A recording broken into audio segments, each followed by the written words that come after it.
There's a view of India that is all mystics and meditation. But if a man reaches the heart of his own religion, said Gandhi, he has reached the heart of the others too.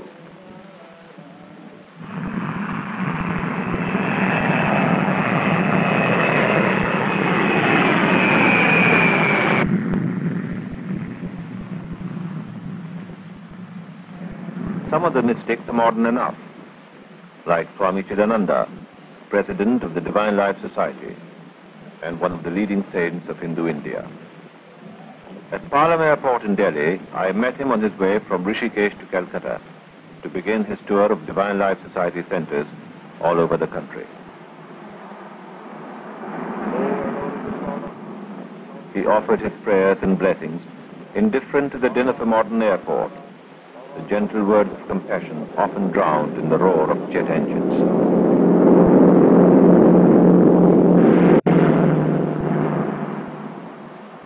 Dressed in the saffron robe of a Swami, the highest order of the Hindu religion, his slight ascetic figure seemed incongruous in this world of hectic technology.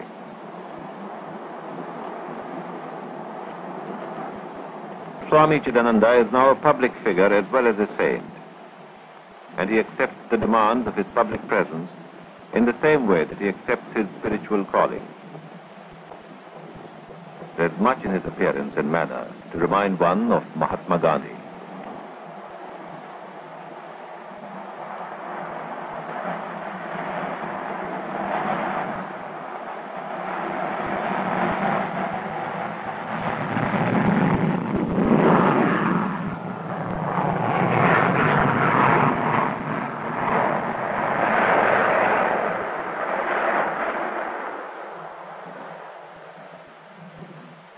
On the banks of the Ganges at Rishikesh, I have seen Szvámí Csidánanda at his morning meditation.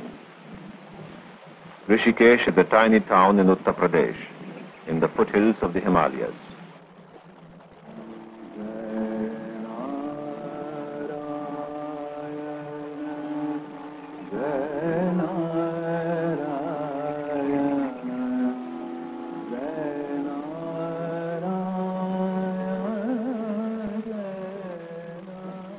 Sunrise ends the hour of meditation.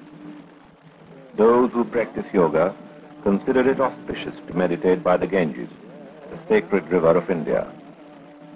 To meditate, to apply thought force consciously, to achieve harmony both within and without, to obtain control over the mind and the emotions, and thus to open the faculty of intuition. Rishikesh lies in that area of the Ganges called Devaloka, the home of the gods, which stretches several hundred miles from Haridwar up into the Himalayas. And in India, each serious spiritual person will eventually make his way there, as Szvámí Csidánanda did 25 years ago. At the age of 22, Sridhar Rao, as he then was, graduated from the University of Madras. The son of rich parents, that brilliant scholar might have been one of the elite of society. Instead, he chose to tread the path of austerity. The center of Szvámí Csidánanda's community, although he would say it is only a physical home, is the ashram at Rishikesh, distinguished by the twin towers of a temple and a shrine to the founder of the Divine Life Society, Swami Sivananda. An ashram is really a Hindu monastery, but people who are not members come to Szvámí Csidánanda with their own personal problems for advice and comfort with bad coughs and bad consciences. Sometimes they wish only to touch him, but Csidánanda does not claim spiritual power. If a man wishes to believe, he says, let him feel free to do so.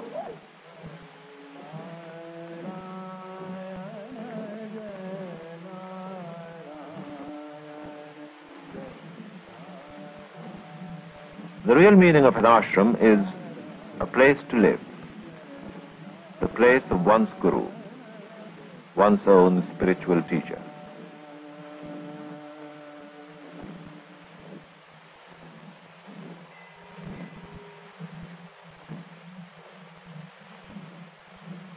Serve, love, meditate, realize. The Divine Life Society was founded here in 1936 by Swami Sivananda. And there's a monument which stands outside the ashram at Rishikesh to commemorate his life.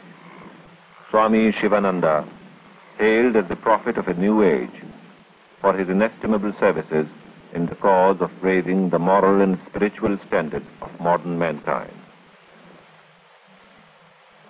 Serve, love, meditate, realize. The four corners of his belief. Be kind, be compassionate.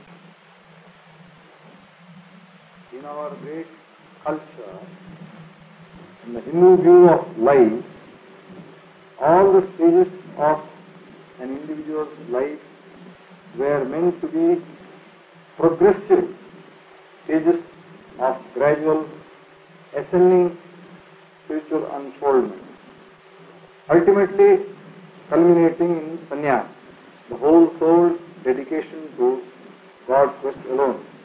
Each morning in the prayer hall of the ashram, Csidánanda talks to visitors and ashramites, often in English, the only language in common among the many Indian people as well as the foreigners. Ashram, the second stage. Part of the discourse I listened to was addressed to one of his younger visitors, who had just reached his 21st birthday. For the service of all humanity. He talked of the four stages of Hindu life: the student, the householder, the recluse, and the final renunciate. Soon, he said, you will become a son-in-law and enter into the second stage of life, that of a householder. You must not consider this a stage of bondage, as many do. In the Hindu view of life, this second stage will provide you with a field for the service of all humanity. And the helping of all mankind. Om Sharavana Bhava Sharavana Bhava Sharavana Bhava Pahi Mam Subramanya Subramanya Subramanya Rakshama.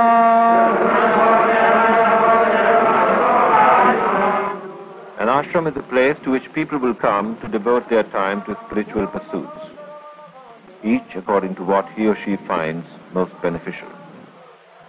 As in Hindu philosophy, there is no dogma, no compulsory discipline. Each person comes or goes of his own free will.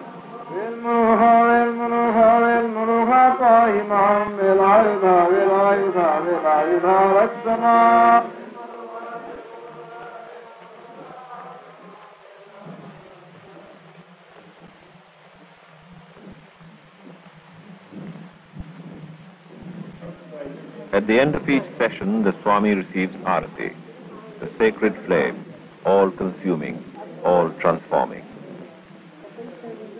And each disciple in turn pays his homage.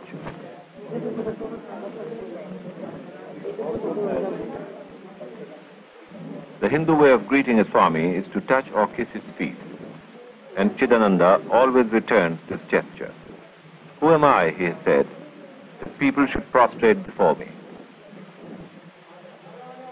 Disciples and devotees, high society and the lowly, they all come. There are no distinctions for this unusual man. I took my turn with the rest and paid my homage. I, a Muslim. In India, I never had to distinguish between Muslim and Hindu. And in the mind of Swami Csidánanda, there are no words like distinction and partition.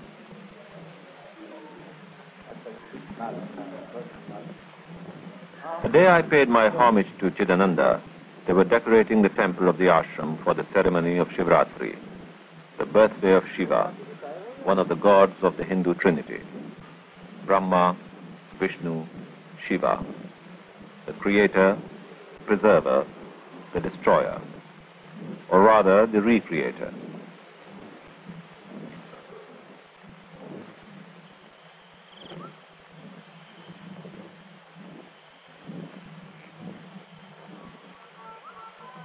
All day long they chanted Om Namah Shivaya, hail the name of Shiva. In the evening, the worshippers gathered on the veranda in front of the temple to continue the chant. and to take part in one of the 4 complete ceremonies or pujas, which would go on until sunrise. First, the purification by fire, and the arrival of Szvámí Csidánanda for the second of the 4 long ceremonies. The point of a puja is that God is considered to be an honored guest who is present in the object of worship. This time, the god is Shiva.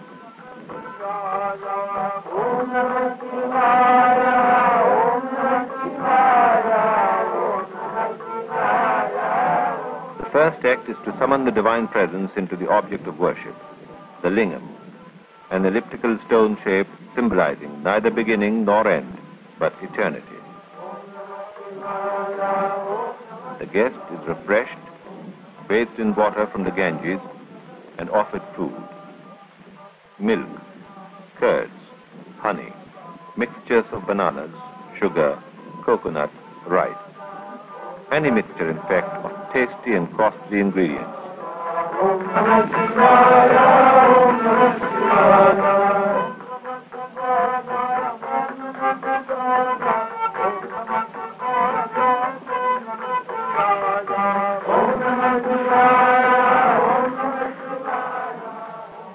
The food is then drained off into pots and committed to the Ganges, and the grease is washed away by water, while the people continue their chant, Om Namah Shivaya, Om Namah Shivaya.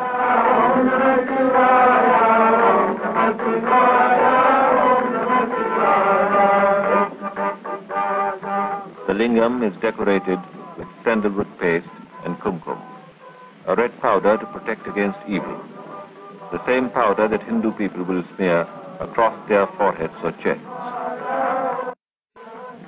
It was the hour of midnight, and we had not yet completed the second of the 4 sessions. All this ritual would be repeated twice more before sunrise.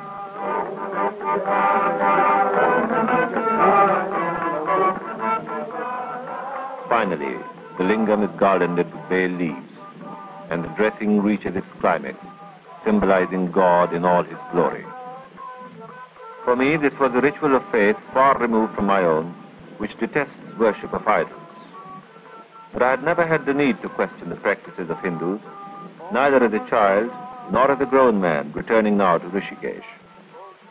These practices made up the faith of a man I too had come to recognize as a saint who had reached the heart of his own religion, and by so doing, as Gandhi said, had reached the heart of the others too.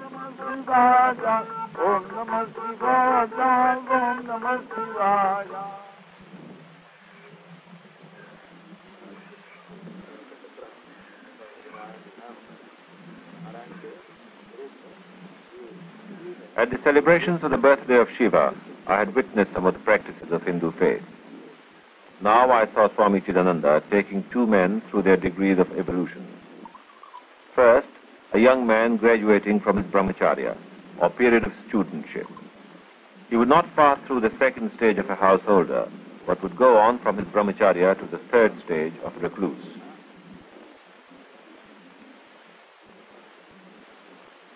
He made his declaration of intent and received the yellow cloth which marks the halfway stage to the saffron, marking the final stage of renunciation, that of a Swami.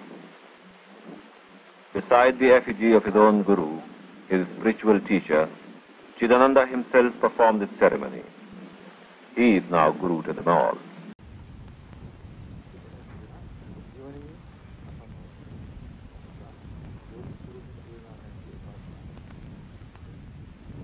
Serve, love, meditate, realize.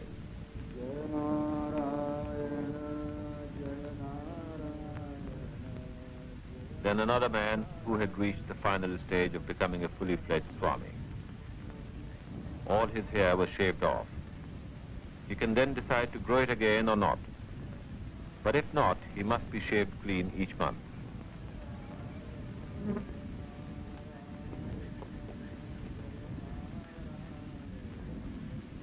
The first ritual of shaving leaves only a tiny tuft, or choti, symbolizing no attachment to the world, except to one's guru. And when a man finally becomes a sannyasi, a renunciate, there is no attachment at all.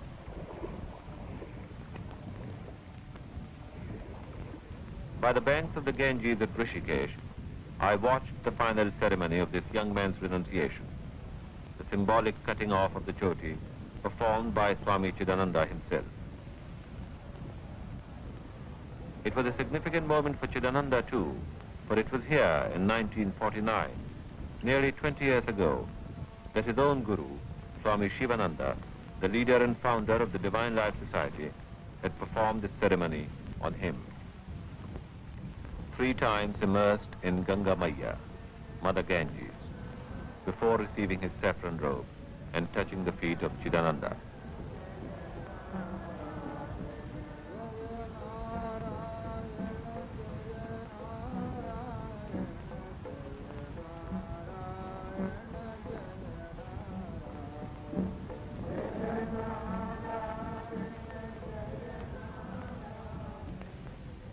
Finally, the act of complete separation from his previous state, casting his loincloth into the sacred waters.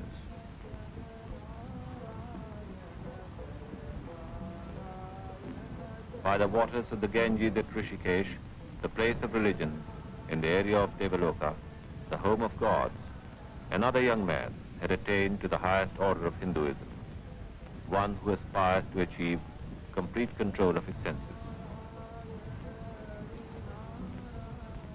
This must be one of the most solemn practices in Hindu ritual.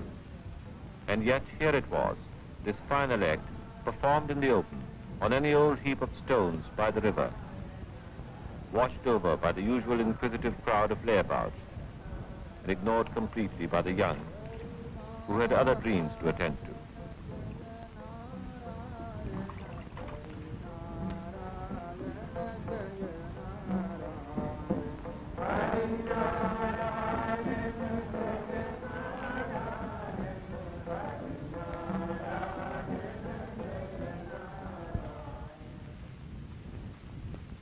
Csidánanda's quarters at the ashram are small and simple.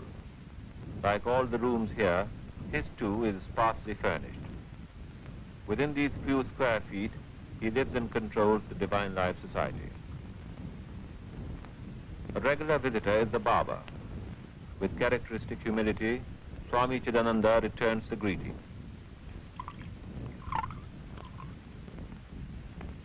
Once a Swami has decided to lose his hair, he must be shaved clean every month.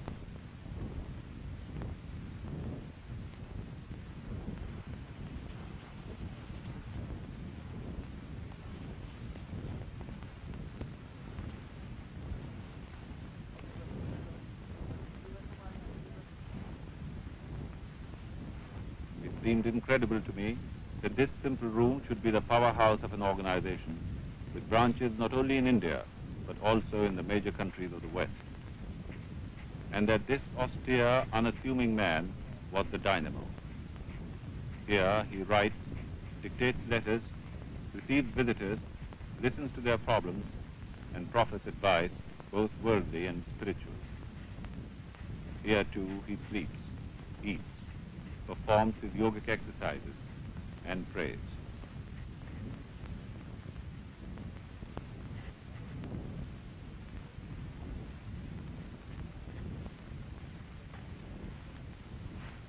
Sannyasis have no money, so the barber is paid by the ashram. But Csidánanda can present him with prasad, food which has been offered to the gods.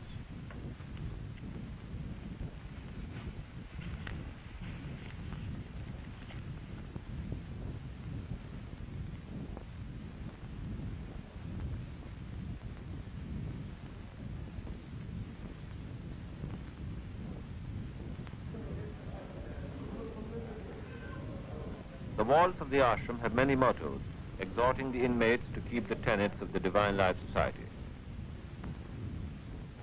In April of this year, as president of the Divine Life Society, Csidánanda set out on a world tour. One of his last acts before leaving was to serve a farewell dinner himself to the people of the ashram and his visitors, and to offer food to his own guru, the founder of the ashram.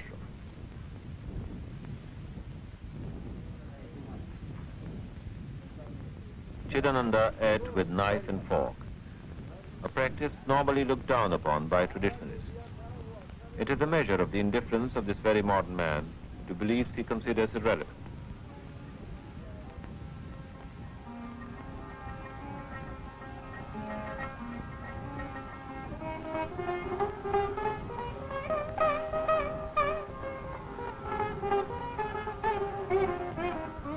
One of the principal guests was Swami Parvatika from the temple at Badrinath, 150 miles up the Ganges. In the winter, his ashram is snowbound, and he comes down river to warmer parts.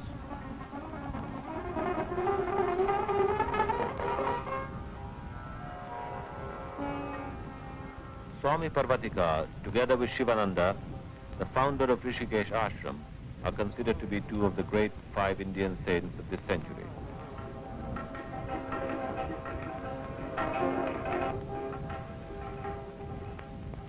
Parvatika would be classed among the leading musicians of India too, in the same rank as Ravi Shankar.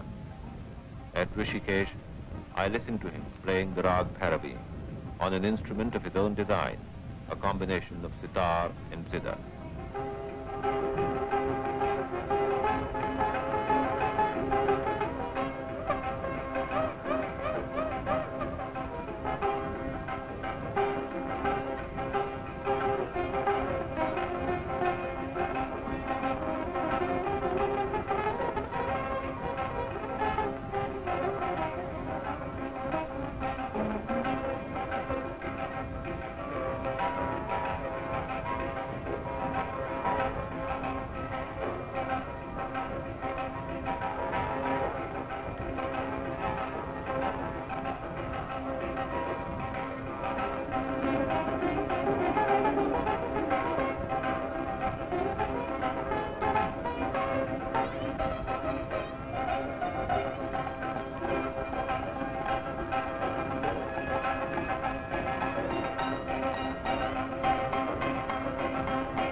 On the day of Csidánanda's departure for his world tour, the whole ashram lined up for the inevitable group photograph. Photographs are hardly unusual in India, but there was something incongruous in this performance too, which took me back to Delhi airport. Perhaps it's just that even in India, you look upon saints as people from another age. It's still not easy to associate them with things like cameras and jet aircraft.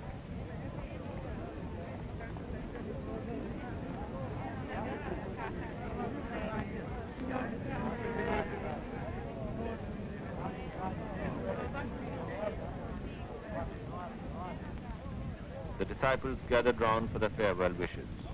They kissed feet and exchanged gifts and garlands.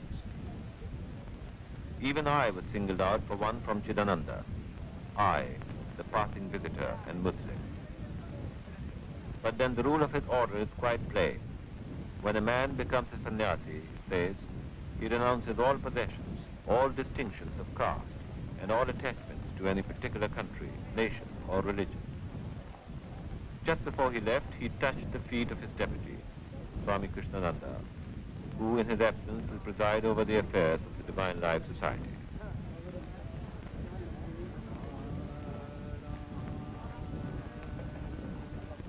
So the saint and public figure left Rishikesh, the place of religion, for his world tour.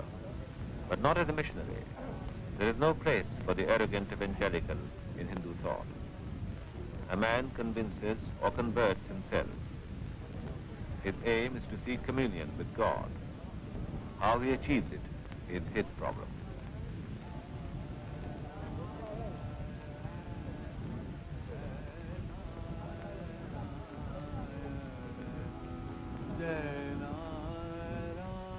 Serve, love, meditate, realize.